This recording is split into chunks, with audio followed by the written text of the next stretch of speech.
قرآن پاک حفظ کرنا فرض علی کفایہ ہے۔ نبی اکرم صلی اللہ تعالیٰ علیہ وآلہ وسلم کے صحابہ تابعین کی سنت ہے، اور اس کے فضائل کتنے ہیں، حافظ قرآن بننے کے انعامات کتنے ہیں، یہ فضائل اور برکتیں بغیر حساب و کتاب کے ہیں۔ اس لیے انسان کو خود یہ ارادہ ہونا چاہیے کہ اللہ کریم مجھے حافظ قرآن بنائے یا میں اپنی اولاد کو حافظ قرآن بناؤں۔ نبی اکرم صلی اللہ تعالیٰ علیہ وآلہ وسلم کے کچھ فرامین جو پیارے آقا و مولا صلی اللہ تعالیٰ علیہ وآلہ وسلم نے حافظ قرآن کے بارے میں، قرآن پڑھنے والے کے بارے میں بیان فرمائے، جن کو سیدی اعلیٰ حضرت نے فتاویٰ رضویہ شریف کی جلد نمبر 23 میں نقل فرمایا۔ نبی اکرم صلی اللہ تعالیٰ علیہ وآلہ وسلم نے فرمایا کہ قرآن پاک پڑھنے والا قیامت کے دن آئے گا، قرآن پاک عرض کرے گا اے میرے رب اس کو خلعت عطا فرما، تو اللہ تعالیٰ اس بندے کو کرامت کا تاج عطا فرمائے گا۔ پھر قرآن عرض کرے گا اے میرے رب اس کو اور زیادہ رتبہ عطا فرما، تو اللہ تعالیٰ اس کو بزرگی کا لباس پہنائے گا۔ پھر قرآن عرض کرے گا اے میرے رب اس سے راضی ہو جا، تو اللہ تعالیٰ اس سے راضی ہو جائے گا، اور پھر اس سے کہا جائے گا قرآن پڑھتا جا اور اپنی منزلوں کو حاصل کرتا جا۔ نبی اکرم صلی اللہ تعالیٰ علیہ وآلہ وسلم نے فرمایا، ابن ماجہ اور نسائی کی یہ روایت ہے کہ حافظ قرآن کی مثال وہ حافظ قرآن جو رات کو تلاوت کرنے والا ہے، اس کی مثال اس برتن جیسی ہے، اس توشہ دان جیسی ہے کہ جس میں مشک ہو، خوشبو ہو، اور اس کی خوشبو تمام مکانوں کو مہکا دے۔ یعنی کہ حافظ قرآن رات کو قرآن کی تلاوت کر رہا ہے، جیسے خوشبو کی وجہ سے ارد گرد کا ماحول مہک جاتا ہے، قاری قرآن حافظ قرآن کی تلاوت کی وجہ سے اللہ تعالیٰ ارد گرد کے جو گھر ہیں ان پر بھی اپنی رحمتوں کو نازل فرماتا ہے۔ اور وہ آدمی، وہ حافظ قرآن کہ جس کے قرآن جس کے سینے میں ہے اور مگر وہ رات کو تلاوت نہیں کر رہا، اس کی مثال اس برتن کی طرح ہے کہ جس کے اندر مشک ہے اور اس کے منہ کو اوپر سے باندھ دیا گیا ہو۔ نبی اکرم صلی اللہ تعالیٰ علیہ وآلہ وسلم نے فرمایا، یہ بڑی مشہور حدیث پاک بخاری اور مسلم کی کہ پیارے آقا، بخاری و ترمذی اور ابن ماجہ کی، نبی اکرم صلی اللہ تعالیٰ علیہ وآلہ وسلم نے فرمایا، خیرکم من تعلم القرآن وعلمہ، کہ تم میں سے بہترین ہے وہ انسان جو قرآن سیکھے یا قرآن سکھائے۔ نبی اکرم صلی اللہ تعالیٰ علیہ وآلہ وسلم نے فرمایا، امام دارمی اس کو روایت کرتے ہیں کہ جب فرشتوں نے قرآن پاک سنا تو بولے، خوشی ہو اس امت کے لیے جس پر یہ قرآن نازل ہوا، اور خوشی ہو ان سینوں کے لیے جو اس قرآن کو اٹھائیں گے اور یاد کریں گے، اور خوشی ہو ان زبانوں کے لیے جو قرآن پڑھیں گے اور اس کی تلاوت کریں گے۔ اللہ تعالیٰ نے قرآن پاک میں ارشاد فرمایا، وَلَقَدْ يَسَّرْنَا الْقُرْآنَ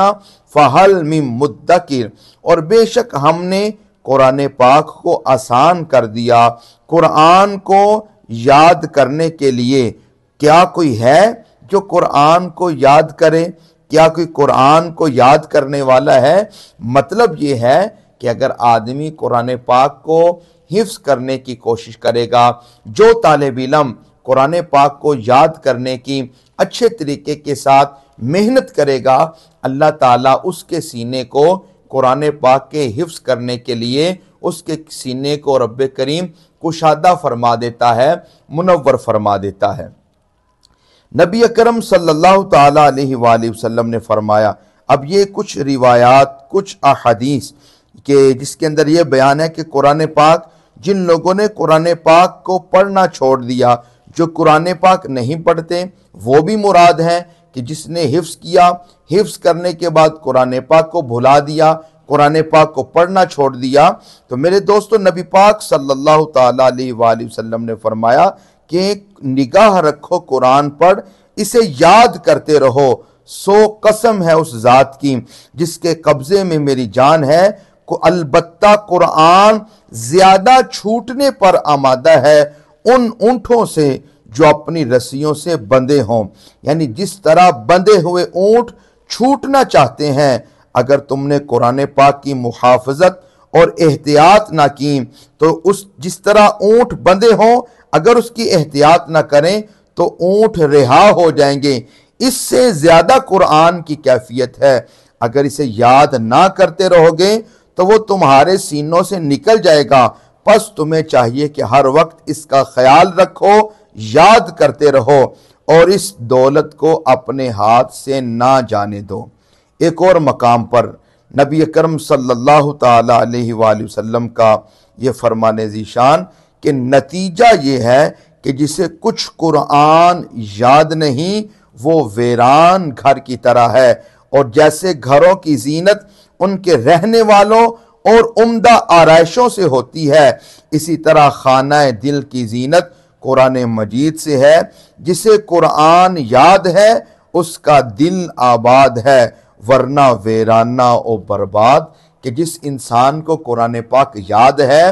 تھوڑا ہو یا زیادہ، اگر سارا قرآن پاک یاد ہے، اس کی برکتیں، اس کے انعامات، اس کی رونقیں، ان کا شمار نہیں کیا جا سکتا۔ جس سینے میں، جس دل میں قرآن نہیں وہ ویران ہے، برباد ہے۔ اور میرے عزیز دوستو، وہ خوش نصیب حضرات جن کو اللہ تعالیٰ نے قرآن پاک کی دولت سے نوازا، وہ خوش نصیب حفاظ کرام جن کے سینوں کے اندر قرآن ہے، جن کو اللہ تعالیٰ نے دولت قرآن عطا فرمائی۔ اور اس دولت کے بعد اگر ہم لوگ دنیا کے مال و متاع، اگر ہمارے دلوں کے اندر بھی کسی کا بڑا مکان، بڑی گاڑی، بڑا عہدہ دیکھ کر ہمارا ذہن اور سوچ یہ بن جائے کہ یار یہ دنیا کا مال و متاع میرے پاس ہوتا، حفظ قرآن نہ بھی ہوتا تو کوئی بات نہیں، بڑی گاڑی میرے پاس آ جاتی، حفظ قرآن نہ بھی ہوتا تو پھر کیا ہے، وہ انسان قرآن کی عظیم دولت سے بے خبر ہے۔ وہ انسان سمجھ ہی نہیں سکا کہ اللہ تعالیٰ نے اس کو کتنی بڑی دولت عطا فرمائی ہے۔ اس لیے اگر آپ حافظ قرآن ہیں یا حافظ قرآن اپنی اولاد کو حافظ قرآن بنانا چاہتے ہیں تو یہ اللہ کریم کا بہت بڑا انعام ہے۔ اقبال نے کہا تھا وہ معزز تھے زمانے میں مسلمان ہو کر، اور ہم خوار ہوئے تارک قرآن ہو کر۔